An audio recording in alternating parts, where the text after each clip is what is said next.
All right, Kev. So finish off here with college football, and then we'll move on to the NFL stuff. We got to talk about the quarterback watch you got going on here.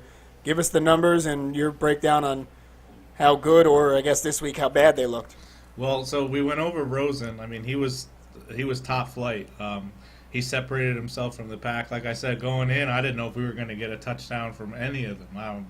The Jets have that number one pick hopefully this year, and of course the top three were looking shaky. But the chosen Rosen backs it up. Yeah, already. So the big guy, Sam Darnold, the one that everybody is loving, he was 23 of 33, 289 yards, no touchdowns. That's the kid out of USC? Yeah, no touchdowns, 2 picks, and he played Western Michigan. They won, I take it, so? Ooh, the Chippewas getting at him. Yeah, USC's running game was ridiculous. Yeah. They got a stellar running back. I don't have his name handy right now. But, well, it's week 1, so at least they got a warm-up game like that instead of being like Florida State and having to play Bama, you know? Yeah, that's why you schedule those crappy teams. Western Michigan came out like that was their bowl game and shut Darnold down, dude. And then the guy up in Wyoming, they played Iowa, and he went 23 of 40, 174 yards, no touchdowns, 2 picks, and got hurt. And he had the worst showing of them all. And coming in, they compared him to Brett Favre, so I'm not really too excited to have him on my team to start with anyway, because that's not who I want my starting quarterback to be compared with. How about you, Straub? No, not at all. We already saw Brett Favre in New York once. I don't need that again. So did that massage lady. And then dick pics for you guys, huh?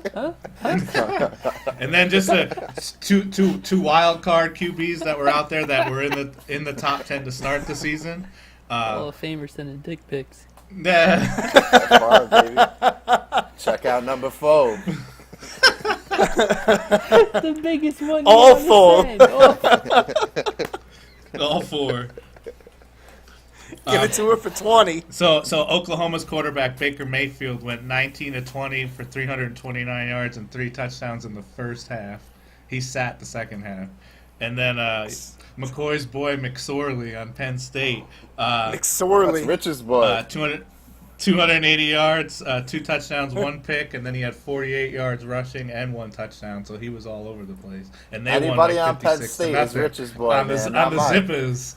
Zippers. They locked the Zippers down. Me and McCoy were talking about that over the weekend. They didn't come through at all. So they let me down. I didn't even get to watch. I actually put that game on before the UNC game started. And I think it was 24-0. Real quick.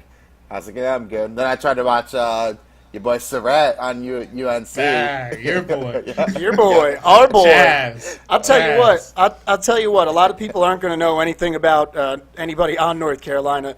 Surratt wasn't supposed to play until next season because they thought Trubisky would still be here. He didn't look horrible. I actually thought he moved the offense better than Brandon Harris, who is a god-awful quarterback. Holy crap, they shouldn't have signed him. Yeah, he's trash.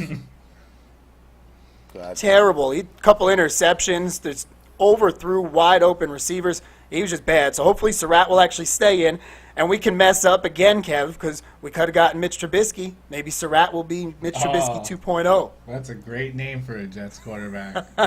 Surratt. But see, the problem with that, the problem with that though is if you're betting on that move, then whoever you pick this year is going to be trash. So you'll be right back. I fully intend on that happening. I mean, do you expect the Jets to go out and pick some Hall of Fame quarterback? Out of these 3, they're making the wrong decision. I promise you that. So there was actually one other quarterback I wanted to throw out there. He's not somebody that's going to get drafted, but did you guys hear about Cam Newton's younger brother, Kalen? I did. I heard a little bit about him. So he's a true freshman starting for Howard University, and his team took on UNLV. Yes. They were 45-point road underdogs, and they beat them 43-40. It's the biggest deficit that there was ever won with a spread that big. So I guess it runs in the family. Straub, UNLV paid Howard $600,000 to come play them too. To come beat them. And caught just them. Because they wanted Cam Newton's brother's Yeah, name out there. Exactly. They wish they didn't call for Yeah. that. And he put it on him. Paid 600 G's, man, to take that to one. beat him. You were That supposed to sucks. beat him by 45.